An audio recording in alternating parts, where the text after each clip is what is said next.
das Perguntas. Um programa de grande entrevista.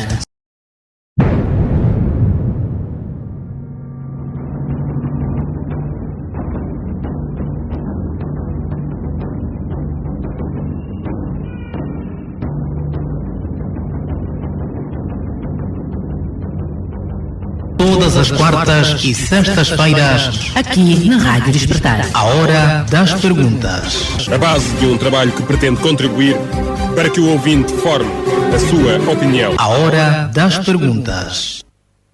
O nosso muito boa tarde, estimado ouvinte. Seja bem-vindo a mais uma edição do programa Hora das Perguntas, referente ao primeiro dia de maio do ano 2020. Nesta edição temos como convidado o Sr. William Toné. Fique conosco, a técnica está a ser garantida por Hugo Elias. Eu sou Queiroz Anastácio Gelúvia.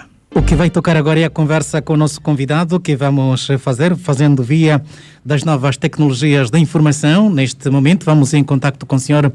William Toné. O nosso muito boa tarde, seja bem-vindo e obrigado por aceitar o nosso convite. Muito boa tarde, Queiroz, boa tarde, auditório da Despertar e de todos aqueles que nos escutam pela internet. Como é que o senhor está a passar este momento de confinação e isolamento social face à prevenção e combate à pandemia Covid-19? Bom, na realidade, todo mundo está um pouco paralisado, o mundo está-se a refazer. Aquilo que as grandes potências pensavam que poderiam impedir e determinar, veio o Covid dizer que não é assim e que o mundo tem que ser reconfigurado. Vamos ver agora como será. Depois do Covid, este é o grande desafio que Angola também terá, a exemplo dos países do resto do mundo. Hoje a Rádio Despertar tem pouco trabalho em relação ao questionário a fazer o nosso convidado, pois que o vasto auditório quase que fez o trabalho já do entrevistador. Temos um leque de perguntas para o Sr. William Toné. Aqui vou começar mesmo com esta, porque esta figura dispensa a apresentação, é conhecida ao nível da nossa praça, com esta que dá conta. Como é que o senhor encara a vinda de médicos cubanos a Angola? Olha, sobre os cubanos, eu tenho duas ideias em concreto. Foi má a vinda de cubanos para se integrarem na luta entre irmãos. Portanto, os cubanos têm duas virtudes, foram coerentes sempre pela opção que tomaram e ajudaram aqueles partidos que se diziam do bloco socialista. E neste caso, porque os cubanos também confundem que o Partido Comunista Cubano é Cuba e Cuba é o Partido Comunista. E então fizeram nisto, ajudaram, colocaram-se como mercenários no conflito angolano, tal como os sul-africanos foram mercenários, tal como os zairenses foram mercenários. Portanto, nós tivemos vários exércitos mercenários que mancharam as mãos. Por outro lado, Cuba, no seu compromisso de poder e de sociedade, que Angola não tem, nunca desapostou na educação. Investiu na educação e, consequentemente, teve resultados na saúde. E Cuba preparou-se para um sistema de saúde que pudesse ser uma indústria de saúde. E sobre a indústria de saúde, eles não puseram carga ideológica. Os médicos cubanos, a sua maioria, é bem formada, tem competência e não é rejeitada no mundo. Agora, em Angola, eles foram para Angola, naturalmente, cumpriram todos aqueles que são os pressupostos. O que é que se põe em Angola e qual é o debate? Vieram cubanos por quê? Porque os médicos angolanos não são bastantes para cobrir todo o país. Mesmo os formados em Cuba? Agora, o grande problema é que Angola é que é incompetente, porque não tem noção do que é educação e do que é saúde. Porque a maior parte dos quadros angolanos formados O governo não tem disso noção. Mesmo aqueles que vão como bolseiros, eles regressam e não têm noção. Ora, é um crime, e o Covid pode determinar isto, se um estudante que vai formado com dinheiros públicos pode ficar no desemprego. Outro problema que Angola e os países subdesenvolvidos têm que rever. É normal que em determinadas profissões sensíveis, que não há quadros bastantes para o país, haja uma reforma como no Ocidente de 60 anos, e depois nós estamos a ver a importarmos médicos com 80 anos. É um paradoxo. Quer dizer, o médico angolano é obrigado a reformar aos 60 anos. E depois, você importa médicos estrangeiros com 80 anos. O que é que terá falhado William Toné quanto à importação dos médicos cubanos? Uma dos médicos está infectado com coronavírus. O que é que terá falhado? Eu penso que não é nada de anormal. O problema é que Angola colocou-se na suspeição de muitos dados. Porque, veja, a ministra, o Ministério da Saúde e a Comissão anunciaram que há um indivíduo que depois de 40 dias deu positivo. Ora, este teste nunca foi reportado pela OMS, porque é um caso único. E Angola apresentaria um quadro tipo diferente até aqui. O máximo que se tinha era até 25 e podia beirar aos 30. Angola apresenta um recorde. Ora, por que a OMS não assumiu o caso de Angola como um exemplo da pandemia? Quer dizer, é preciso haver responsabilidade de todos os lados para não haver suspeições. Muito bem. Estamos agora a falar sobre Covid e também aí da vinda de médicos cubanos em África. Estados Unidos da América mostra-se contra a entrada de médicos cubanos à África do Sul. Como é que encara a posição da nação mais poderosa do mundo? A mensagem ficou só para a África do Sul ou para outros países da África? Eu penso que já não temos nações poderosas do mundo. O Covid veio mostrar isso. O Covid veio mostrar também que aqueles povos que se ajoelhavam em relação a uma ou outra potência que apostaram mal, porque deveriam considerar-se cada país hoje uma potência. Ora, há questões básicas dos países que precisam de ser resolvidas. Toda a cooperação é má e é boa. Os americanos não são os melhores. Temos nos Estados Unidos pessoas que, porque o presidente Trump disse que a lixívia curava, injetaram-se e no dia seguinte tínhamos os hospitais cheios de gente que se injetou com lixívia. Portanto, não há exemplos. Agora, cada país é livre de escolher, escrutinando aquilo que contrata. Agora, dizer que não pode, quando o problema de saúde é uma das tarefas fundamentais de um Estado, é criminoso se a África do Sul adotar. Aliás, a África do Sul, se adotar este princípio, adota o porquê. O que é que dos Estados Unidos pode pressionar? Sabe que hoje a África do Sul tem algo que os Estados Unidos não têm. O que é que tem? Os Estados Unidos têm uma nota, o dólar, que não tem valor hoje mundial. Nas economias, e por causa da crise do petróleo, é isto que os países deviam refletir. Nós temos estado a fazer um trabalho, e um trabalho académico, que é o impacto do Covid nas economias e no direito transnacional e nacionais. Ora, a África do Sul é uma potência em ouro. Ela pode valorizar o rand tendo barras de ouro. Os Estados Unidos já não têm. O dólar não tem equivalência em ouro, por isso é que foi negociar o presidente Nixon com o rei da Arábia Saudita para transformar o dólar em petrodólar.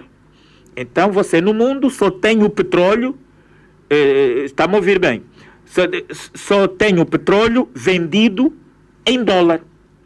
Esta é a força do dólar.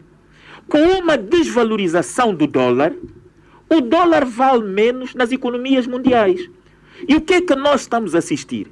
É que a moeda forte é o yuan. É a moeda chinesa.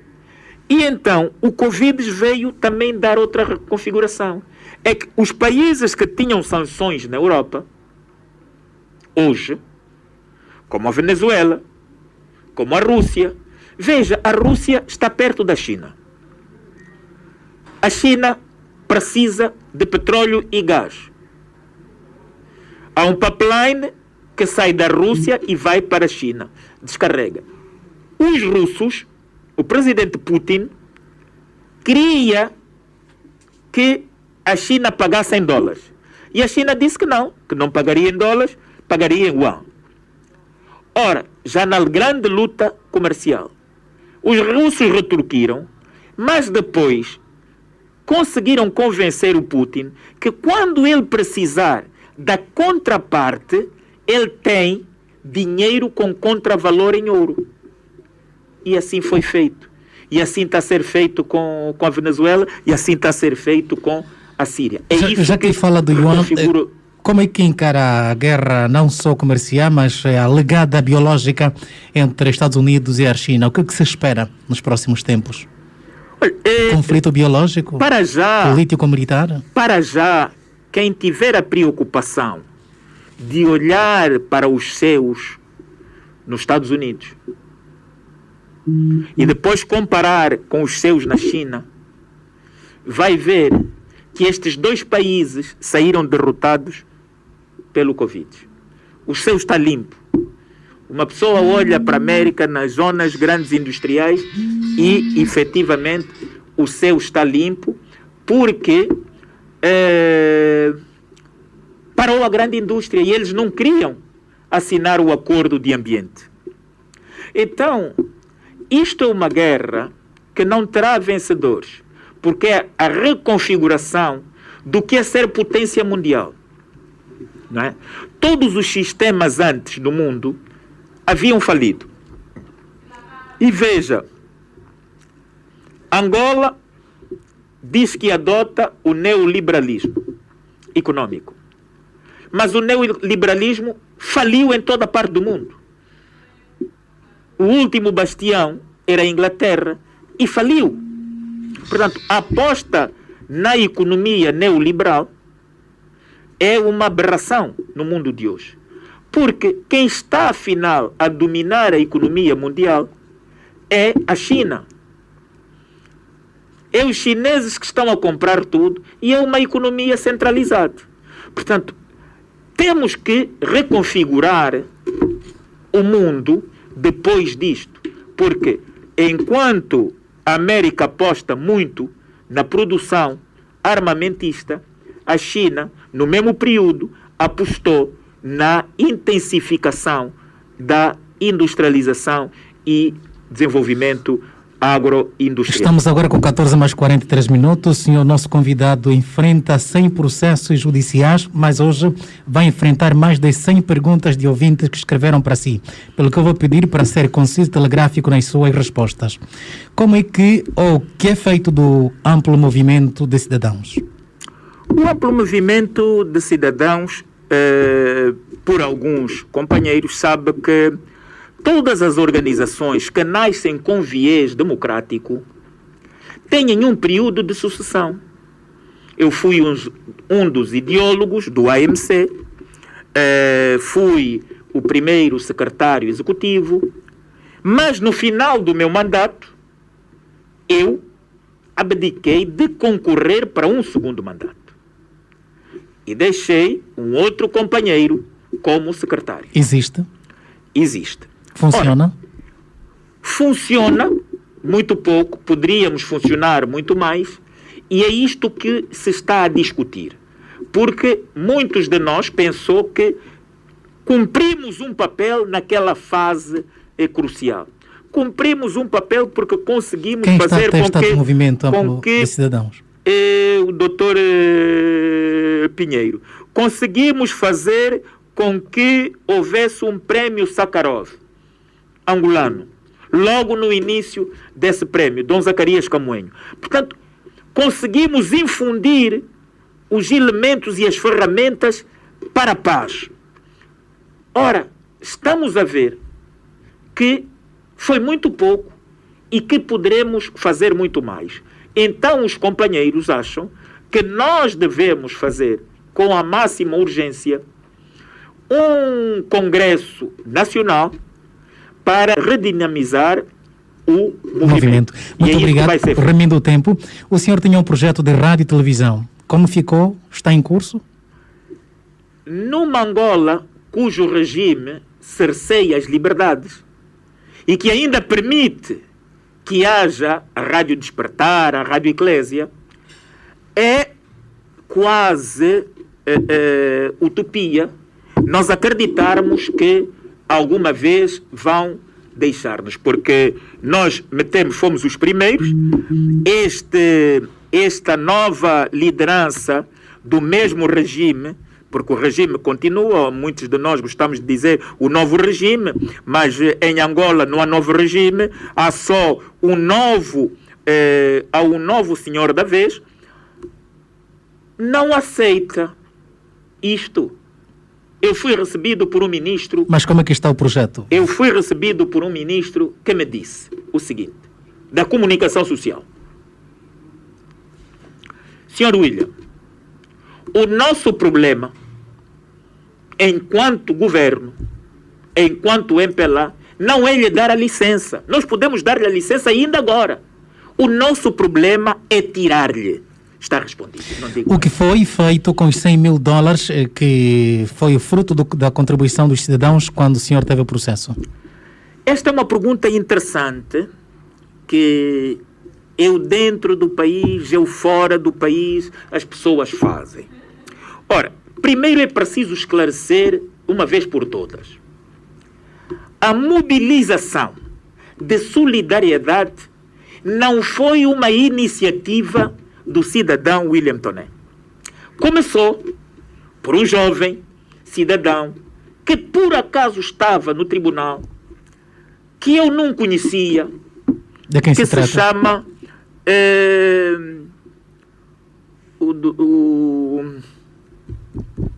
Minguito Zé. E quem começou esta campanha foi o Minguito Zé. Eu percebi o nome dele porque ele saiu do tribunal e disse que iria montar uma campanha e uma tenda no 1º de maio, segundo ele, e depois isso teve o efeito bumerangue. Multiplicou-se por todos os bairros, por todo o país. Ora, quem controlava este dinheiro, quem controla este dinheiro, foi o Minguito Zé e o leque de organizações que depois confinou numa organização neutra. E então é a JPD que é o fiel depositário deste montante. Como ficou a acusação que impediu sobre o senhor, que tem como autoria Sacatindi, espero não estar errado, ou Salazar, sobre alegado tráfico de seres humanos? Olha, eu acho que cada um de nós pode efetivamente ter o seu minuto de paranoia. O regime tem muitos defeitos, mas o regime é perfeito, é organizado e é competente na feitura do mal. Acha que se o regime tivesse noção que o William Toné trafica uma unha, não saberia? Não teria disso conhecimento? Não. Ora, o regime não é inocente na propagação desta campanha. Porque, veja, todos os anos há uma pérola. Todos os anos, eu não sei qual seria a pérola este ano. Se calhar iriam dizer, ou ainda vão dizer, que eu sou um propagador do coronavírus comunitário. Está a ver? Então há uma paranoia. E, de facto, há questões que são do foro psiquiátrico e que eu sou incompetente para responder. Esta, de facto, mais do que aquilo, só um psiquiatra consegue... O senhor William Tonnet ficou por alguns dias ou meses como um dos vices ou um dos dirigentes da coligação eleitoral Casa CE. O divórcio aconteceu durante o período que o senhor ficou aí. O que aconteceu de concreto, não em razões porque já foram ditas, mas qual o seu estado, não diria civil, mas a sua relação com a vida política? Sabe... O meu divórcio, pensa abraçar, já está a fazer parte do projeto para já? O meu divórcio mostrou que eu estava certo. Eu entrei para a política não para aderir a projetos de poder, a projetos economicistas. Não. É para se alcançar e se materializar um projeto de sociedade que Angola não tem desde 1975. Mas o divórcio foi com a Casa CE ou com o seu líder Abel Chivucovoco? Não. Eu divorciei-me com os dois. Quero com a Casa e, naturalmente, a Casa tinha uma superestrutura que determinou que esse divórcio fosse feito. E ainda bem, porque, afinal, eu vi antes do tempo que não havia condições. Quando há muitas intrigas num sítio, falta de projetos, resistência aos projetos, é melhor não ficar. Eu não faço parte do Para Já, não fiz parte do Podemos. Se for convidado. Eu não tenho condições.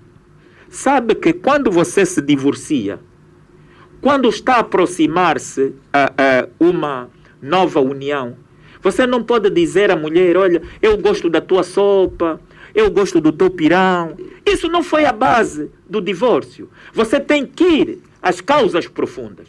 Não é agora, eu gosto do cheiro do teu tempero. Então, para não se estragar tudo, porque a relação política também, às vezes, tem a relação de amizade, então eu prefiro salvaguardar um pouco, porque quando não há objetivos, quando não há garra, não vale a pena que a gente esteja juntos. Então vamos de fora apoiar no que for possível, mas não tenho integração. Da Casa é um divórcio completo, não tem projetos. Do Para Já, de facto, não estou Quero comentar a situação em que está a passar o projeto Para Já, com um chumbo quase que sucessivo desse projeto? Eu penso que não há isenção dos nossos órgãos do sistema judicial e judiciário. Eu não acredito que o político avisado, como Abel Chivucovoco, mesmo com todos os erros, os repetiria para estar na mão de um qualquer juiz. O problema é que a configuração dos nossos tribunais superiores têm uma configuração partidocrata. Abel Chivucovoco é uma ameaça ao MPLA? Eu não sei se é uma ameaça ao MPLA, mas é uma ameaça à falta de higiene intelectual de muitos que deviam ser escravos da norma jurídico-constitucional. Muito bem, estamos agora com 14 mais 54 minutos. O senhor quer comentar o que ocorreu recentemente, a polêmica na Zimbo entre o primeiro-ministro do governo Sombra da UNITA e o chefe do gabinete de secção psicológica da Presidência da República? Eu acho que foi uma vergonha, e o Folha 8 manifestou isto. Foi uma tristeza pelo seguinte: eu penso que em Angola os políticos devem ter noção do seguinte. Primeiro, acabar com a falácia de que Angola é um só povo e uma só nação. Portanto, Angola ainda não se constituiu em país e pátria, já quer ser nação. Angola não é um povo, é um conjunto de vários povos e micronações, os políticos que estão no poder devem ser mais responsáveis quando vão debater com o outro. Saber da idiosincrasia do lado de lá, de onde ele vem. Ora, muitos problemas se confundem. Aí, vão bifurcar numa situação. O ser humano tem uma personalidade. A personalidade da sua comunidade. Ninguém de nós nasce com personalidade jurídica. Nós adquirimos nacionalidade jurídica. O combate político pode assentar na personalidade jurídica até determinados limites, mas não pode afetar a personalidade humana. Você não pode dizer que trata os políticos da oposição como galinhas que devem ser depenadas e depois devem andar atrás dos barões que têm um milho e mesmo depenadas e em sofrimento devem andar eternamente atrás do líder. Ora, é preciso dizer que o MPLA não é Angola e Angola não é MPLA. E que este belicismo, um minuto, o Dr. Norberto Garcia devia pensar o seguinte: se eu disser a este homem que nós que te demos de comer, eu estou a falar de alguém que é da minha senzala e que isso não tem consequências, pode não afetar a ninguém ou não.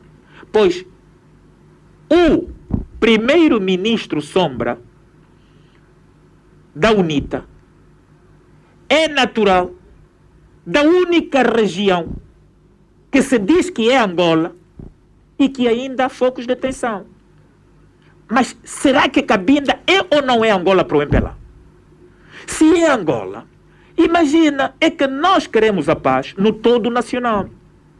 Os guerrilheiros que ainda estão nas matas da FLEC vão dizer, estás a ver?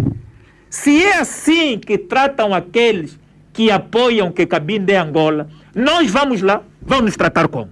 Portanto, é isto, a gravidade é esta. Ninguém deve afetar a personalidade humana e tem que se extirpar que o MPLA ou quer reconciliação ou não quer reconciliação. Reitero o pedido que eu fiz ao Sr. William Toné para ser sintético nas respostas, pois temos muitas perguntas e remendo o tempo. Como encara a possível revisão da Constituição com o intuito de favorecer o atual presidente do MPLA a mais um mandato?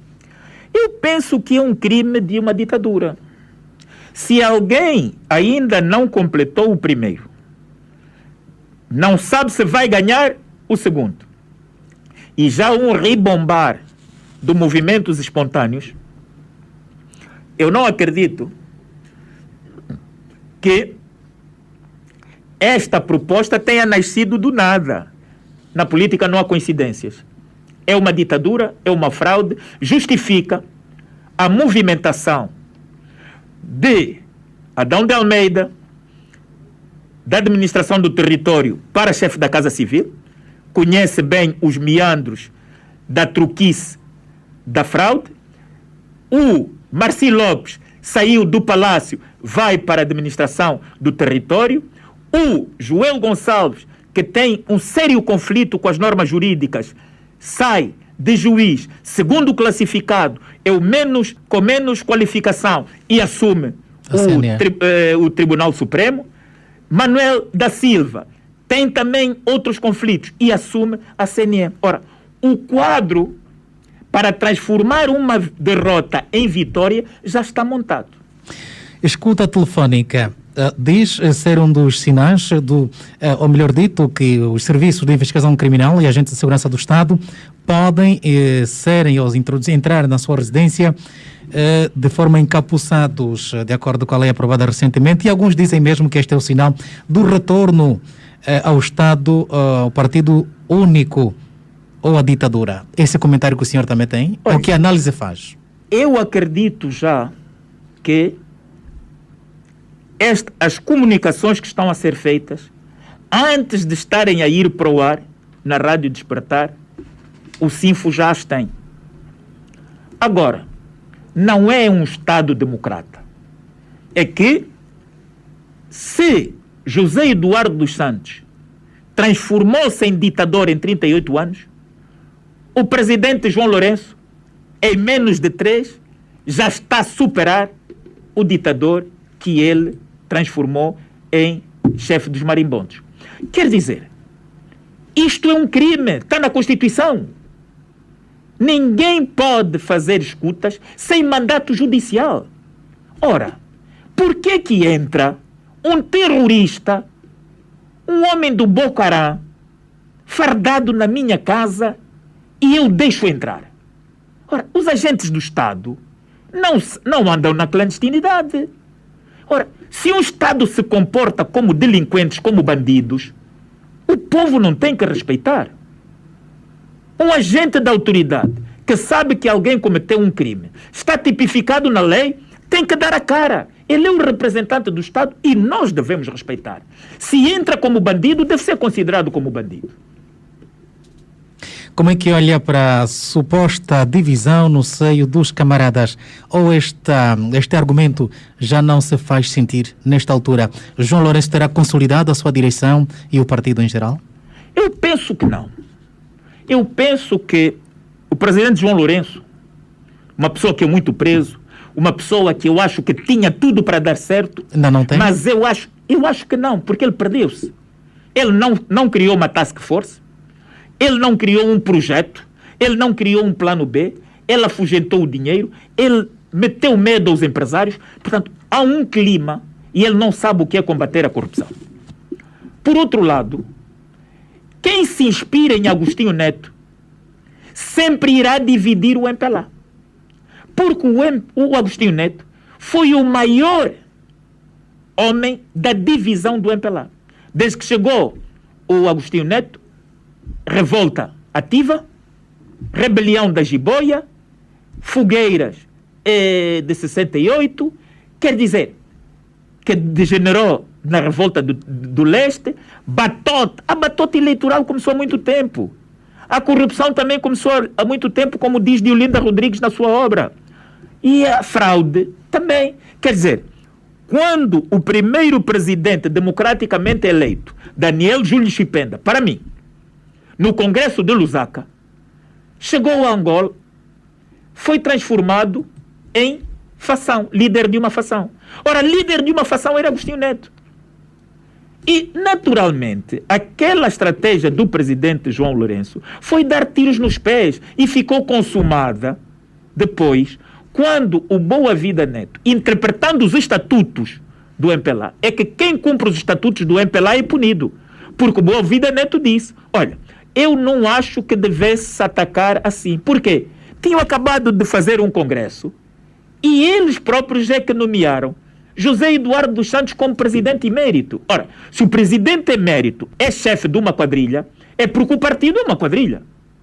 Estimado e até a PGR, o Tribunal Constitucional, deviam mover processos, pedir ao presidente para justificar as suas declarações feitas em Portugal. E é sempre a vergonha dos africanos. Você já viu que os europeus, quando têm problemas com os adversários, não vêm para a África. E os africanos, no seu complexo de assimilados, têm problemas com um compatriota, vão ainda às vezes na antiga capital colonial, destratar o seu camarada. Quer dizer, devíamos ter nobreza como Mandela. Adotem os princípios de Mandela. Tudo o que ele tinha. O princípio de reconciliação é isso. É o princípio da África do Sul. Angola não tem princípio de reconciliação e não é exemplo para ninguém. Estamos agora com 15 mais 3 minutos. Vamos até além da hora, minuto 10, da hora 15. Se só agora nos sente e nos ouve, estimado ouvinte, estamos rigorosamente a interpretar os vossos pensamentos, as vossas perguntas, embora não estejamos a citar os nomes de forma criteriosamente. Combate à corrupção, impunidade, nepotismo são bandeiras de João Lourenço. A quantas andamos? 0.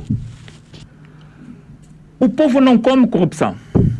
Antigo chefe da Casa Civil e um juiz do Namibe foram detidos. Não acha que são sinais de que no passado isso não se registrava? O combate à corrupção deve assentar em pressupostos daquilo que se quer e tendo como exemplo o que se passa no mundo. eu, quando estou fora, tenho feito um exercício e, neste momento, tenho um trabalho já bastante avançado, que é sobre como, de facto, rentabilizar e alterar a norma que vem de 1800, portanto, desde o século XIX, até aqui. Isso se ajusta.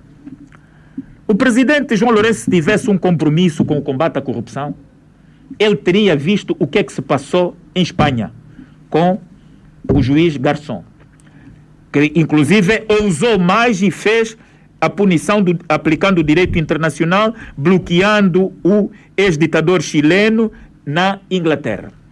Iria ver o que se passou com a Mani Politi da Itália, conduzida pelo juiz Antonio Di Pietro. Iria depois ao Brasil para ver o que é que se passou com a Lava Jato de Sérgio Moro e Deltan Delagnol. Todos esses processos, por causa de uma lei muito inspirada na Inquisição, faz o quê? Você deteta alguém porque a corrupção é um crime de função, diz e pressupõe que ele desviou. Ora, os milhões hoje são transnacionais. E o que é que propõe a nossa lei? É o seguinte, era que, sem afastar a penalização, o agente, depois de um levantamento do que ele tem, porque eu preciso do dinheiro da corrupção hoje, não é daqui a 20 anos com recursos, mais recursos em tribunal. Então, é condenada, por exemplo, Isabel, depois de ter-se feito que o candando, ela só gastou 20 milhões de dólares e 80 milhões de dólares foi tráfico de influência, corrupção, nepotismo, peculato. Ora, ela é condenada a isto, mas não vai em isolamento carcerário. E não vai em encarceramento nas celas. Por quê? Porque ela aí pode continuar a comer vazia, bom queijo, vem de casa, ninguém lhe pode demitir. O Estado vai encontrar, se calhar, dos 100 milhões que prevê, quando chegar à altura, 20 milhões foram para os magistrados judiciais, outros 20 milhões podem ir do Ministério Público, depois os outros esvaíram-se porque o corrupto conseguiu disfarçá-los bem e então sobram 20 milhões. Estes 20 milhões depois entram num processo de recurso. É um processo cível. Mesmo sendo um processo criminal, tem que haver isto.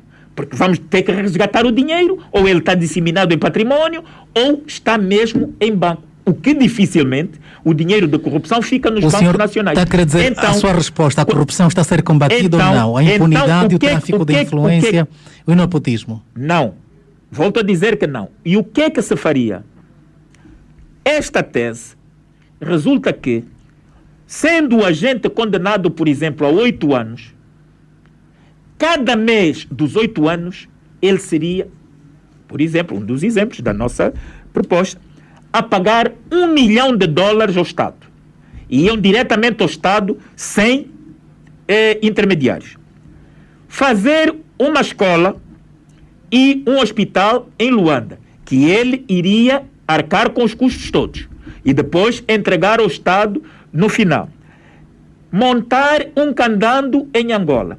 Garantir 80% dos trabalhadores com contratos de carteira assinada. O que é que iria resultar no combate à corrupção? Estabilidade da economia, despencar social, porque interessa-me a mim, depois do povo ser prejudicado, que ele tenha confiança no seu trabalho, que ele trabalhe com garantia que não vai ser despedido amanhã, que ele faça poupanças. Fazendo poupanças, ele vai movimentar e agitar o sistema bancário. Porque se eu sei que tenho um contrato por tempo indeterminado, eu, se receber 600 kwanzas, eu vou gastar por mês só 200 e vou fazer economia de 400. O banco terá mais dinheiro para impor. Não é isso que está a ser feito. Muito bem, Sr. William António disse há instantes de que está a fazer um estudo sobre o impacto do coronavírus. Quais são as previsões que o estudo tem sobre os países subdesenvolvidos? Muito negativo se os países não se unirem e deixarem as querelas políticas. Eu acho que Angola está a ir velozmente para uma ditadura. Velozmente. Não há sinais de que se queira travar coisa. Eu posso estar a chegar e no dia que eu desembarcar ser imediatamente preso sem qualquer mandato, sem qualquer justificação. Este decreto que contraria a Constituição, logo é inconstitucional. O decreto de estado de emergência? Das escutas. Portanto, é inconstitucional, mas foi avante. E uma pessoa se pergunta, o que é que fazem os juristas que estão no Palácio Presidencial? Aprovam as leis mais como Ernest Janning na Alemanha? Quer dizer, o grande problema é este. O impacto é negativo porque as pessoas não querem pensar país, querem pensar poder. Mas reconhece o trabalho que está a ser desenvolvido pelo Executivo, no caso da Comissão Interministerial. Falo dos centros institucionais de quarentena, criados em Calumbo, na Barra do Kwanza, e noutras unidades hoteleiras, e também o esforço que está a ser empreendido, a atualização da informação em si, as medidas que estão a ser tomadas. Não acha que é o suficiente que o Estado está a fazer? Queiroz, se me está a ouvir bem, há uma discriminação e politização. Não é possível que, até numa crise como esta, só os órgãos públicos é que estão mobilizados para fazer publicidade sobre o coronavírus. Ora, é a responsabilidade individual de cada órgão que fala sobre isso. Porque o Ministério e a Comissão discriminam os demais. E há uma grande desinformação até em Luanda. Eu ouvi uma senhora em Luanda e ouvi uma senhora na internet de Benguela, na zona da Canjala. Ora, se a senhora que está aqui, desculpem os ouvintes e as senhoras, ainda transforma o coronavírus em conavírus, é porque há falta de informação. Existe aqui a Rádio Despertar, existe nos outros sítios os comunicadores. Portanto, quer dizer que a informação não está a fluir. Está-se a fazer algum trabalho, mas esse trabalho não pode ser só para exaltar uma força. Era hora de... No estrangeiro, o que é que está feito? Aquelas ruas que não tinham nome, esta foi a boa altura. Angola não tem ruas sem nome, casas sem números. Sucessivamente. Acredita que algum angolano vai receber 8.500 kwanzas?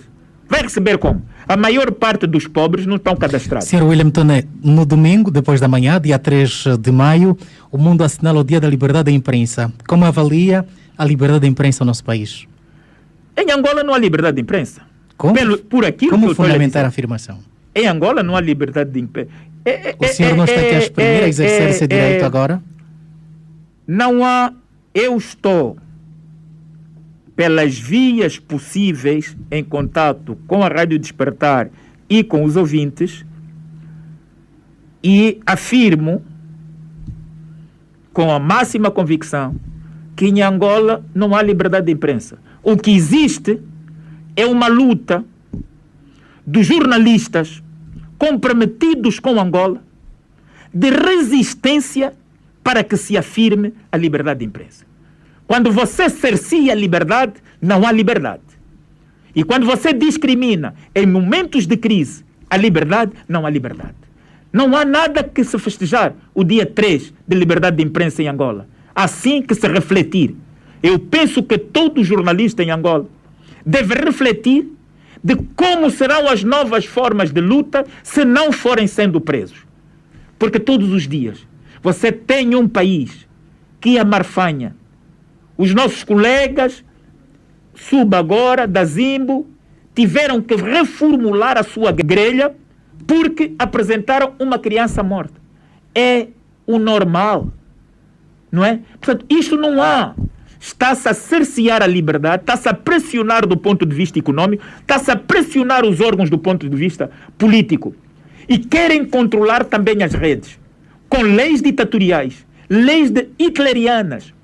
Isto das comunicações é hitlerianismo.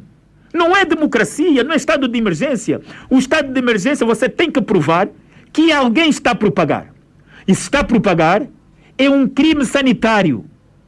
Não é um crime de segurança de Estado. Muito bem, Sr. William Tonner, remindo o tempo, já estamos quase na reta final.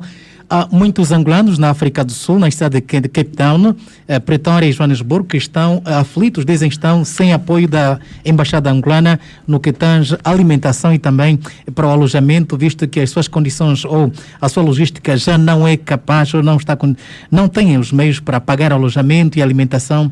E desmente as afirmações da Ministra da Saúde, segundo a qual o governo angolano está a apoiar os angolanos noutros cantos do mundo através das embaixadas. Neste momento mesmo, também em Cuba, há clamor neste sentido.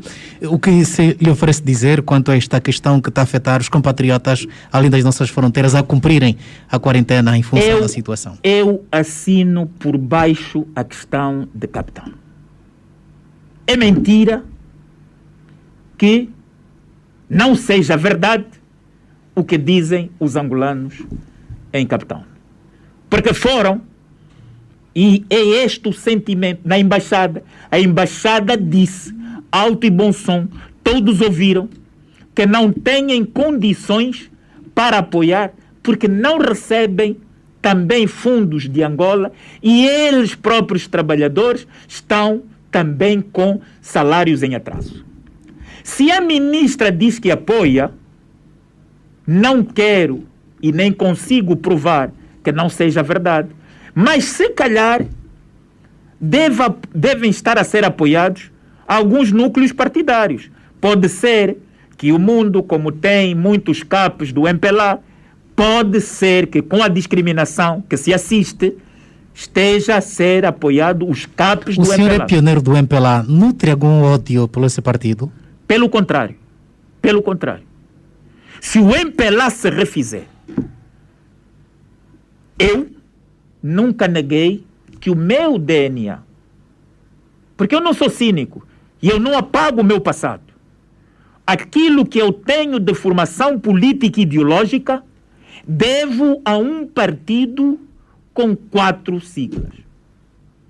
Mas eu sou do Movimento Popular de Libertação de Angola, que tinha um compromisso com o programa máximo e com o programa mínimo que foi traído e nunca foi implantado.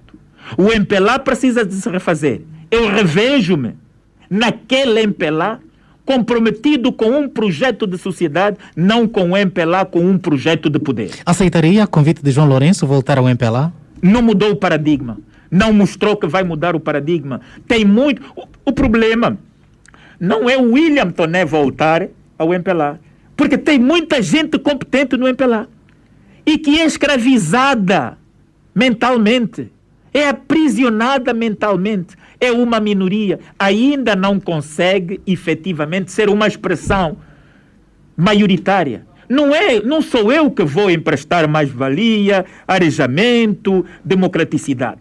Tem lá outros camaradas capazes de fazer. Precisam de ter liberdade. Que mensagem quer deixar para as entidades competentes, para os angolanos, nesta fase de isolamento social e também de observância de todas as normas estabelecidas pela OMS e também pelas instituições sanitárias de Angola no combate à Covid-19? Eu quero dizer aos meus compatriotas que devemos mesmo cumprir as determinações da OMS e do titular do Poder Executivo. Neste quesito, eu penso que os angolanos deveriam estar unidos. Eu acho que existem alguns esforços, mas esses esforços não podem se circunscrever sempre na visão só de uma força política. Era hora, quer dizer, se estivesse um padre, um pastor de credibilidade, elementos da sociedade civil nesta comissão multissectorial inspirariam algum arejamento e alguma confiança a mais. É hora de nós nos unirmos para lá das nossas vontades ideológicas. O país poderia se encontrar, e é nas crises que muitos países se encontram. Oxalá que haja higiene intelectual. Oxalá que nós, não querendo réplicas de Mandela, mas tenhamos líderes que interpretem a dimensão de Mandela.